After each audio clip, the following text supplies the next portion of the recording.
اللہ رب العزت نے جب حضرت سیدنا آدم علی نبینا علیہ السلام کی تخلیق فرمائی تو سب سے پہلی نعمت علم کی عطا فرمائی، جاننے کی، جس کو اللہ تعالیٰ نے قرآن میں بتایا ہے۔ فرشتوں کے سامنے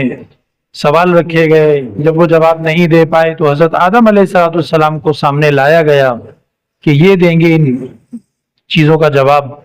اور ان کو اللہ نے علم عطا فرمایا۔ اسی لیے علم جو ہے وہ انسان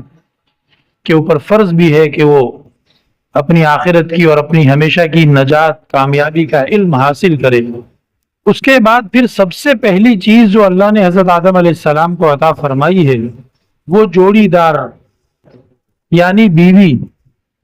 حضرت بی بی حوا رضی اللہ علیہ السلام کو اللہ جل شانہ نے پیدا فرمایا، اور حضرت آدم علیہ السلام کو ایک خوشی تو وہ عطا فرمائی تھی جو فرشتوں کے سامنے علم کے ذریعے سے حضرت آدم کی اللہ تعالیٰ نے حیثیت بڑھائی تھی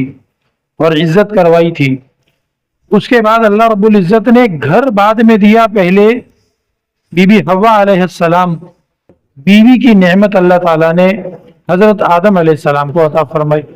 قرآن کریم سے پتہ چلتا ہے یا آدم اسکن انت وزوجک الجنہ، کہ اے آدم تم اور تمہاری بیوی، تم دونوں کو ہم نے رہائش جنت میں دی ہے، جنت میں جاؤ وہاں رہو۔ تو یہ خوشی کا موقع تھا کہ حضرت آدم علیہ السلام کو رہائش دی جا رہی تھی، جنت میں ان کو ٹھہرنے کی سہولت دی جا رہی تھی، اور جنت کی تمام نعمتیں ان کو عطا فرمائی جا رہی تھیں۔ کتنا بڑا خوشی کا موقع تھا۔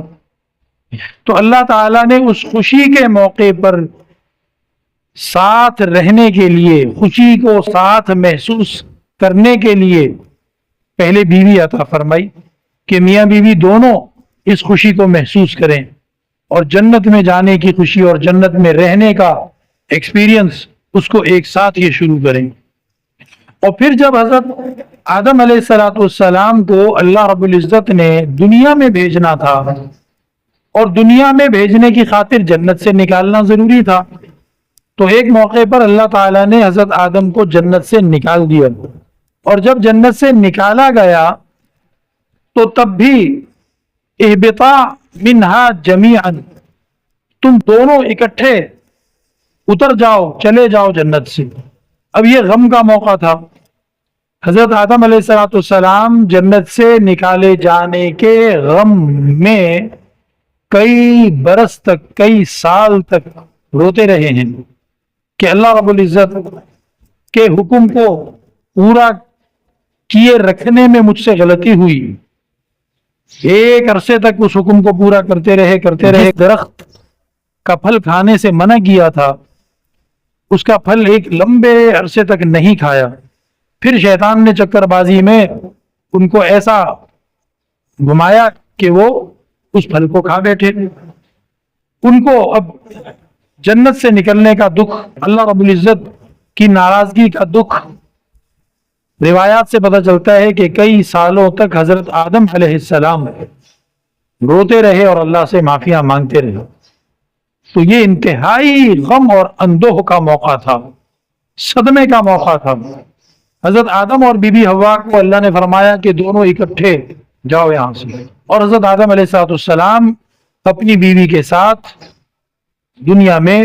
تشریف فرما ہو گئے، یہاں تشریف لے آئے۔ اس واقعے کے جو 3 حصے میں نے عرض کیے، ایک بی بی حوا کی پیدائش،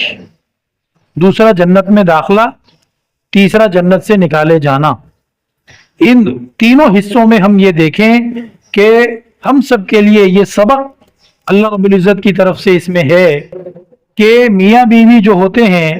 وہ ایک دوسرے کے لیے ساری زندگی کے ساتھی ہوتے ہیں،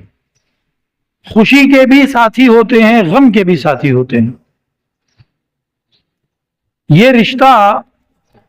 ایسا رشتہ نہیں ہے کہ جو ماں اور باپ کے ساتھ اولاد کا ہو، یا بہن اور بھائی کا آپس میں ہو، یا بھائیوں کا آپس میں ہو۔ وہ رشتے اللہ رب العزت نے خود بنائے، جن کو خونی رشتے کہتے ہیں، اور ان رشتوں کے بارے میں اللہ رب العزت نے جو ہدایات اسلام میں دی ہیں وہ بڑی